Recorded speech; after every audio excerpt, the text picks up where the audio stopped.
Originally, I wanted to be an artist, a painter.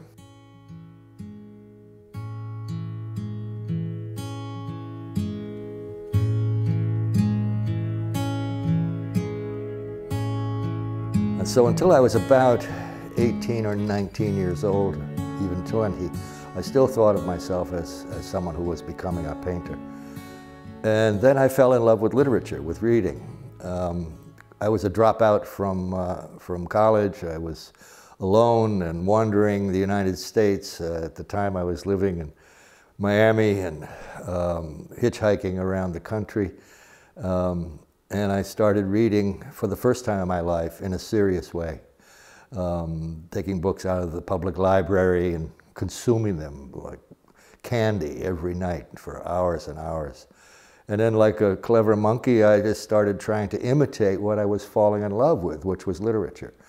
Writing poems like Walt Whitman, or at least I thought they were, or short stories like Ernest Hemingway, or long serpentine sentences like William Faulkner. And after a few years of this, I realized that I was organizing my life, all my life, my economic life, my personal life, my social life, my work life, around this activity of writing. And it was just a moment where I suddenly said, I guess I must be a writer. I was like the bourgeois gentilhomme. I've been speaking prose all my life. Suddenly I thought, this is what I'm doing. That must be what it is to be a writer. And so there was never a moment where what we call an aha moment, where I said, I think I'll become a writer. It turned out I was one.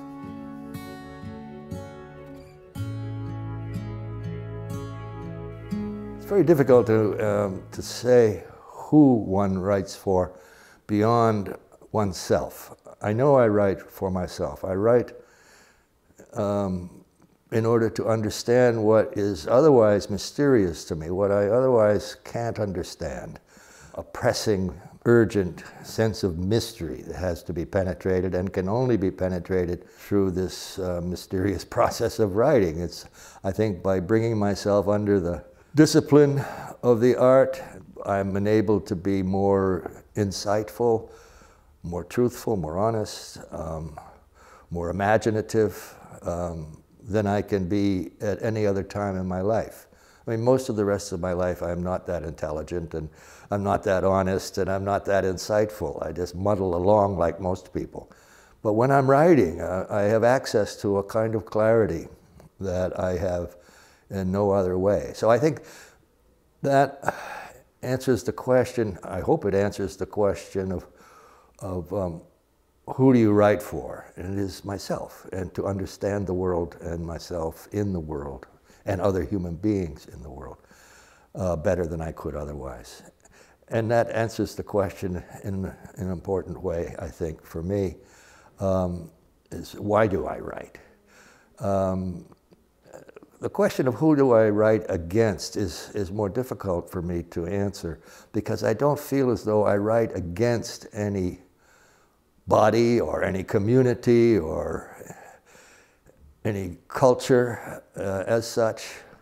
I know I write against evil, I write against immorality, I write against greed, I write against certain abstractions that take human form. In that sense, I guess I'm writing against that which makes people smaller than they could be otherwise, or less visible than they could be otherwise, and less self-realized than they could be otherwise. But I don't identify those forces, those oppressive forces, with any particular people or any particular group of people. I'm fully aware that billionaires are likely to be less kindly and less generous than the poor. But I can't say that I write against billionaires. I write against the qualities of mind that perhaps made them into billionaires, but not against the individual human beings. Well, Voyagers is a collection of essays, nonfiction essays. And the book is divided in half, approximately, between one long essay, the title essay, Voyager, and then a series of shorter essays that follow. And without intending it, the collection really is a book of travel. They're not about travel, not even in some cases about places, but about the traveler himself, which is myself, moving through the world. And the world includes the Caribbean, where I spent a great deal of my life coming and going, but also includes West Africa and the Seychelles and the Andes Mountains and the Himalayan Mountains and Alaska, Scotland, and places that I have traveled and that have had an impact on me.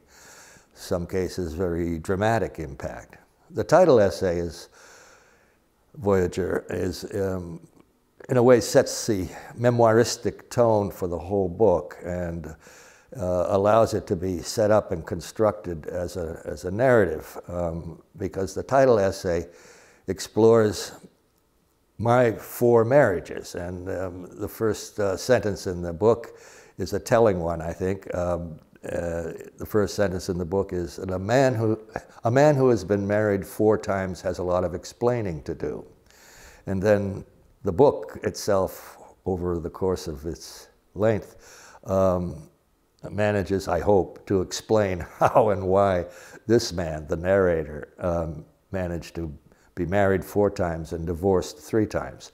So in that sense, it is memoiristic and it's personal in a way that I've never written before. It's exploratory.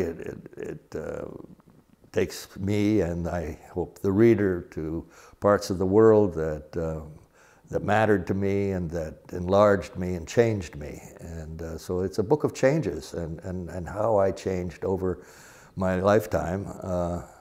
Starts with things that occurred and happened in my life when I was in my early 20s, all the way up to just a year or 2 ago.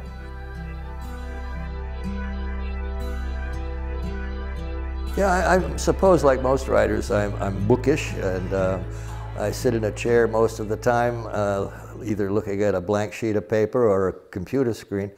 And I love hanging out in libraries and bookstores and so forth. But also, I'm a restless and a very physical person, and so I think I would go mad if I couldn't be active in the world physically.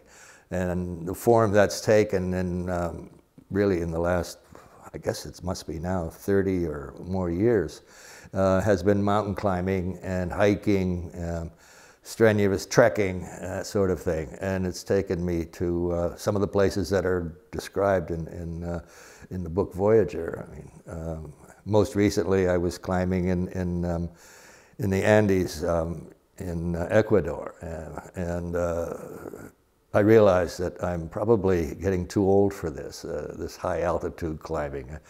When I came down from the mountain, it was a moment of enlightenment. And I said to myself and to my fellow climbers, I said, you know, nobody my age keeps doing this. And I asked the guides who were with us if there was anyone in his late 70s who was still out there doing alpine climbing.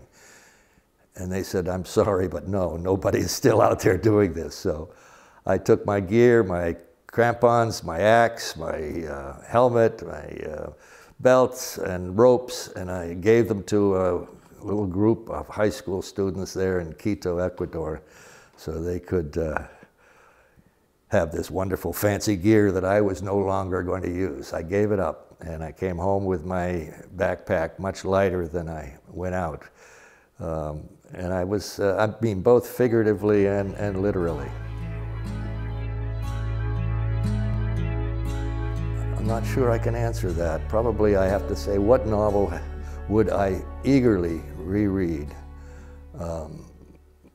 today? that I have already read, maybe once, sometimes twice, 3 times. And that would probably be Don Quixote.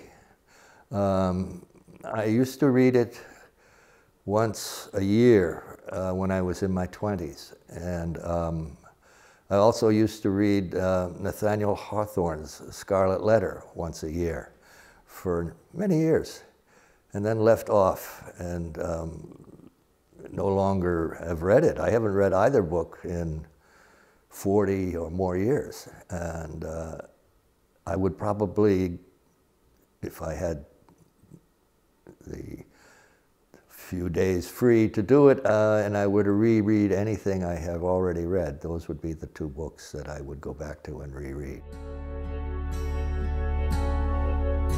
That's very hard. You know, Birth of a Nation is a scurrilous movie that glorifies the Ku Klux Klan. It's deeply, profoundly racist. And I can't say it's my favorite in the sense that it's a good movie, a best movie, but it raises the most interesting to me and serious questions about race in America. I mean, the movie, I think, was made in 1915, I believe. And it's cinematically brilliant. Leni Riefenstahl is kind of film in that sense, you know. You look at it visually, you say, my God, imagine doing that in 1915. But it is morally profoundly corrupt. And that raises a very important question, I think, about good art and bad art, morality in art versus technique and skill, and talent, and so on. Same question raised by, say, Ezra Pound's cantos, which are anti-Semitic. Can they be good art, good poetry, and still be anti-Semitic? So for me, when I say favorite film, I guess I'm saying, well, film which forces me to think about film in a way I might not otherwise think. And that is one, maybe especially in the light of racial history in the United States in the 20th and now 21st century, and perhaps even more so in the last decade or so in the United States, where suddenly we find ourselves once again with the intensity we had in the 1960s, confronting our racial history and perhaps confronting it with greater clarity and greater comprehension and acceptance than we have ever before. But the question first enters the public arena through art in film with Birth of a Nation. I'm an omnivore, actually. I can't say I have a favorite food or food group. I take great, almost erotic pleasure in eating, and am delighted when I can find well-prepared and food made from healthy and fresh components. I like to cook. I've gotten rather serious in the last few years about cooking, to my wife's delight. And I realized what I really like. I do like cooking itself, the actual act of cooking, but I also really like shopping for groceries and working out a menu. I'm somewhat of an obsessive compulsive, and this gives me total control of the meal. If I go shopping and buy the food, if I make the menu first and then go ahead and find what I need and so forth, and then prepare it and then cook it. I love the whole sequence, really. The poet, American poet Robert Frost once said, the most beautiful word in English is cellar door, cellar door. The door to a basement, you know. The sound of it, I think, is what he was attracted to. It's certainly not the meaning, the denotation of it, or the connotation of it, just the simple musical sound of it, cellar door, cellar door. And I have to agree. It seems to me to be a beautiful word, cellar door.